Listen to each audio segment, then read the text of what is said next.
Le chapitre numéro 19 de Boruto to Blue Vortex ouvre de nombreuses perspectives de réflexion et je souhaite m'arrêter avec vous sur deux d'entre elles spécifiquement aujourd'hui. Salut les devins, c'est Saikyo. Parmi tout ce qui se déroule au cœur du chapitre 19, il y a deux éléments qui me paraissent vachement saillants. Le premier, c'est la volonté, voire la capacité de Boruto à intervenir sur ce champ de bataille. La volonté est manifeste, bien qu'il ne l'explicite pas oralement, Koji le comprend et lui répond directement de rester calme. Et l'on serait tenté de se demander mais comment Boruto pourrait-il agir si vite en ces lieux si éloignés? Eh bien c'est très simple, il y a de cela 2 chapitres, le 17e, Mitsuki trouvait un morceau de métal et indiquait d'ailleurs clairement que Boruto s'en était probablement servi pour utiliser sa version du Hiraishi no Jutsu qu'il a optimisé via les morceaux de métal détaillés comme très conducteurs de chakra au cœur de l'œuvre. Sur l'aspect technique, c'est donc très facile pour Boruto de s'y retrouver en un claquement de doigts. Par contre, en tant qu'observateur semi-manipulateur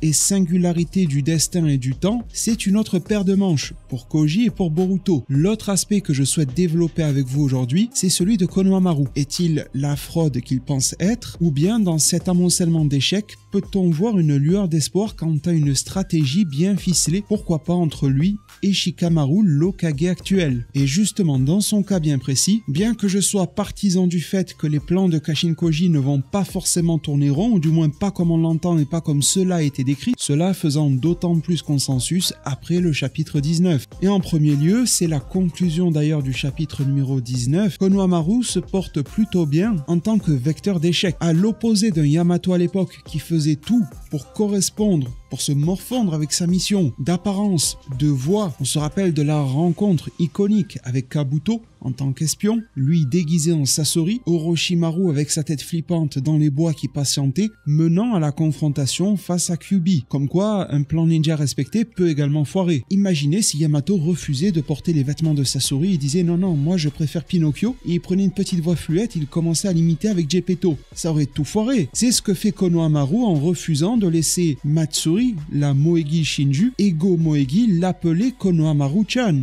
Mon petit Konohamaru dans la version française. Se laisser appeler ainsi ne casse pas 3 pattes à un canard. Vu de l'intérieur et du récit de Dura, l'amour peut faire défaillir un corps et une âme, voire un esprit, à un tel point qu'il en arrive à un échec. Cela est valable du côté des Shinju ainsi que des ninjas. Il mentionnera d'ailleurs Inojin qu'il considère comme mort, c'est normal. C'est dans cet état-là que Dura l'a laissé. Mais il se rendra compte plus tard qu'il a été sauvé et pourra améliorer son degré d'analyse concernant l'amour. Inojin s'est sacrifié au nom de celui-ci et a été sauvé par celui de ses proches. C'est aussi cette forme de défaillance qui mène à l'humanité, l'amour ayant 1001 déclinaisons. C'était d'ailleurs assez drôle de voir Hidari interroger Dura sur l'amour en sachant qu'il est issu de Sasuke Uchiwa, celui dont le feu fut très longuement attisé par la haine. Il y a aussi un point d'intérêt en cela du côté de Ryu qui absorbe en quelque sorte Shinki, le fils de celui qui a l'amour tatoué sur lui-même et qui ne pensait jamais le connaître un jour, ou encore en Dura qui veut absorber Naruto, celui qui s'est de tout temps armé de l'amour, qui pendant fort longtemps n'en a pas reçu bien que c'était enfoui en lui avec ses parents via leur chakra et qui en a fait déferler sur le monde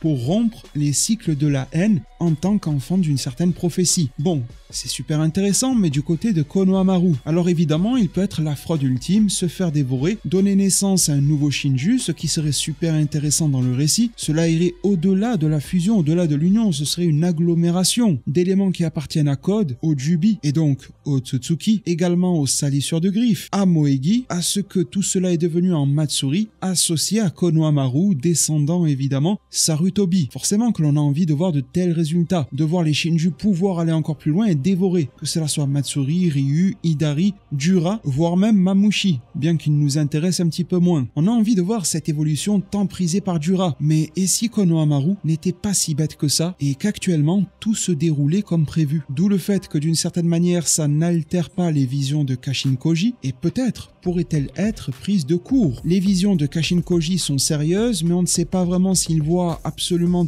toutes les ramifications temporelles possibles, et on sait que en tant que singularité lui-même accompagné de Boruto, ça complexifie un petit peu l'équation. Konohamaru aurait-il pu établir une stratégie, peut-être en télépathie pour qu'elle ne soit pas écoutée par Ada ni par Kashin Koji? La télépathie du clan Yamanaka peut-elle être visionnée? Chaque technique a son contre-coup, c'est Itachi qui nous l'a appris à de nombreuses reprises. Une stratégie finement étudiée se basant sur les sentiments originaux de Moegi, sur les aspirations des Shinju pour pousser poussé Moegi à bout et on a vu que Konohamaru au final ne s'est pas lancé au combat face à elle alors que ça faisait partie du plan. En théorie, on se séparait et on leur cassait la gueule. Sauf que Konohamaru n'a soit jamais trouvé le moment opportun de le faire, soit ne voulait pas en arriver là. Et un petit peu comme un Végéto dans Dragon Ball qui cherchait à tout prix à se faire absorber par Majin Buu, ce pourrait être le cas ici du côté de Konohamaru. Alors pas forcément se faire absorber et former une union avec Matsuri, mais faire de sorte à toucher Matsuri au cœur, lui faire perdre le contrôle entre haine et amour pour que son point d'intérêt aux yeux de Konoha soit mis à nu, à savoir le Togedama. Cet élément que Ryu a fait sortir volontairement sous les indications de l'équipe composée de Konoha et de Suna, il avait bien compris qu'il y avait un piège, ça ne paraît pas si simple à faire surgir et il serait alors pertinent de penser que durant ce processus-là, Konohamaru aurait certaines facilités d'accès au Togedama de Matsuri. Ce serait évidemment un pari, rien ne pouvait garantir cela, mais ce serait une stratégie des plus fines si notamment Konohamaru avait pu extrapoler sur la base des éléments que lui a fourni Kashin Koji pour obtenir échec et mat dans cette partie-là, ou plutôt pour représenter le jeu de Go qu'appréciaient beaucoup Shikamaru et Asuma. On pourrait parler soit de Shibori, étranglement stratégique, ou bien de Damezumari, asphyxie de l'adversaire, dans le sens où l'on vient de porter un coup décisif. Et si alors l'Hokage était en train, via son bras droit Konohamaru, petit-fils de Hokage, de jouer une énième partie de Go, et ce sur le fil. Ce serait un très beau retournement de situation. C'est aussi pour ce genre de moment-là que l'on regarde, que l'on suit avec ferveur Naruto, Shippuden, Boruto et pourquoi pas désormais tout Blue Vortex. Un coup d'éclat serait des bienvenus aujourd'hui. C'est un petit peu ce qu'a fait Araya, mais dans une bien moindre mesure, et on se rendrait compte à quel point Konohamaru a été fort d'esprit, au lieu d'avoir lâché le morceau dès le départ tel que les chapitres jusqu'à ce jour ont pu le prétendre. Malheureusement, cela ne balaye pas l'option peut-être un peu plus fanservice d'union d'absorption par Matsuri Shinju de Konohamaru, de voir ce que donnerait le résultat. Une sorte de fusion, c'est toujours un petit peu hype. Mais bon, n'y a-t-il pas un récit plus fort, plus profond à apporter à cela, avec une surcouche de croustillant lorsque l'on verra les réactions de Kashin Koji à cela? L'a-t-il entrevu ou Shikamaru peut-il s'instaurer de par son intellect, lui aussi comme une forme de singularité?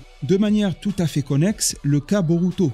Car s'il intervient, c'est plutôt pour sauver Konohamaru, et ça a été largement induit dans le récit, plutôt que la situation du côté de Ryu et Sarada. Ils ne sont pas dans une belle posture, mais ils ont encore des cartes à jouer. La volonté de Boruto d'agir est manifeste, mais il ne le fait pas. Il est vrai que s'il se téléportait ici, il rejoindrait Mitsuki, vu que le bout de métal est avec lui. Le souci, c'est que cela attirait directement Jura. Qui dit Jura sur le champ de bataille, dit, selon Kashin Koji, une défaite assurée, dit une mise en difficulté extrême de Boruto et pourrait impliquer d'une manière ou d'une autre un déplacement ou un affaiblissement en tout cas de la position de Himawari. Pour le moment elle est saine et sauve, mais soit elle rejoint la bataille aux côtés de son frère et elle se fait laminer et Kyuubi est également du côté de Jura, ou bien elle reste à Konoha mais son frère est mort et pas grand chose ne retient Jura de s'en prendre à Konoha à condition d'épargner une ou deux librairies. C'est un pari qu'ils ne peuvent pas se permettre et pourtant, toujours avec autant d'astuces que du côté Konohamaru et Shikamaru, cela ne fait-il pas partie du plan de Kashin Koji? N'est-il pas justement en train d'espérer une action de Boruto qu'il aurait entrevue, mais pour que celle-ci se déroule sans accroc, le plus rapidement et avec le moins de pertes humaines possible, il faudrait que Kashin Koji ne soit pas celui qui pousse Boruto à y aller, mais que Boruto y aille sur un coup peut-être d'émotion, par l'amour,